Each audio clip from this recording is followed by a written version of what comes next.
Well done. Thank you. Speaker, tonight I'd like to take this opportunity to raise the issue of neuroendocrine tumours, also known as NETs in Australia. The issue was brought to my attention in a meeting with Canberrans Linda and Simon Dunstan, who are working to raise awareness of NETs across the ACT and across the country. Linda has a stage 4 pancreatic NET that has spread to her liver. She was misdiagnosed and had 2 years of chemotherapy for the wrong cancer before finally getting her diagnosis. This was in addition to a lengthier original misdiagnosis. Heavily impacted by her misdiagnosis, Linda and Simon have been working with the not-for-profit Neuroendocrine Cancer Australia, advocating for greater awareness and policy change regarding NETs. Linda is also a valued support group facilitator for other patients. NETs are a distinct type of cancer. They develop from the endocrine system rather than cells from an organ or tissue like other cancers. They can arise in various parts of the body and can also develop into other conditions such as diabetes and other diseases. Sometimes it's referred to as the forgotten cancer, as there's a concerning lack of awareness of NETs by both healthcare professionals, let alone the general community. This means that patients are frequently misdiagnosed or only diagnosed after significant delay.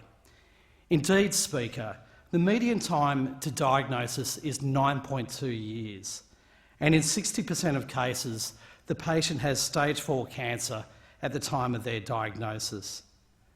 This not only has a severe impact on patient survival and their quality of life. They face high out-of-pocket costs, reduced capacity to work, if not early retirement, and financial stress. The emotional health of the patient, their family and friends are also substantial. Furthermore, late diagnosis results in high economic costs to the health system due to unnecessary and inefficient use of healthcare resources. Sadly, Speaker, the number of sufferers of this debilitating condition is high. There are currently more than 22,000 Australians living with NETs, and over 5,000 people are estimated to be diagnosed this year alone. This year it's estimated to be the 7th most common cancer diagnosis, yet it's still relatively unrecognised in the general community.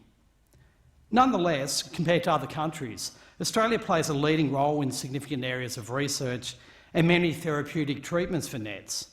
However, patients remain far from receiving optimal treatment. We must do more.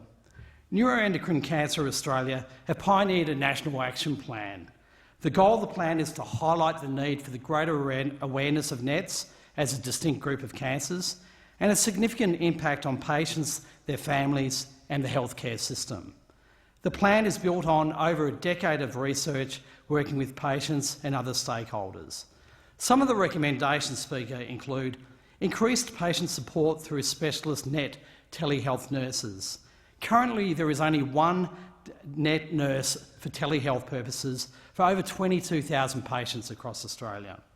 There's also a need for targeted awareness campaigns, healthcare professional education, nationwide optimal care pathways and referral frameworks, and health sector delivery support through centres of excellence and a NET data registry, as well as, of course, increased access to research funding. Central to the plan's recommendations is to leverage existing capabilities, expertise and infrastructure. Now, Linda and Simon reached out to the federal government seeking consideration of the National Action Plan's modest recommendations. However, they were not reassured by the government's response. NETs, as a distinct type of cancer and its place within existing structures, were overlooked. And the funding figures noted in the response were inconsistent and added confusion. The modest call for an additional 5 telehealth NET nurses was rebuffed, despite the capacity of a still small team to provide invaluable advice and referrals to those 22,000 patients. But I'm pleased to say, Speaker, that the Shadow Minister for Health and Dr Mike Freelander and other medical professionals here are actively engaged in trying to raise awareness on these very serious issues.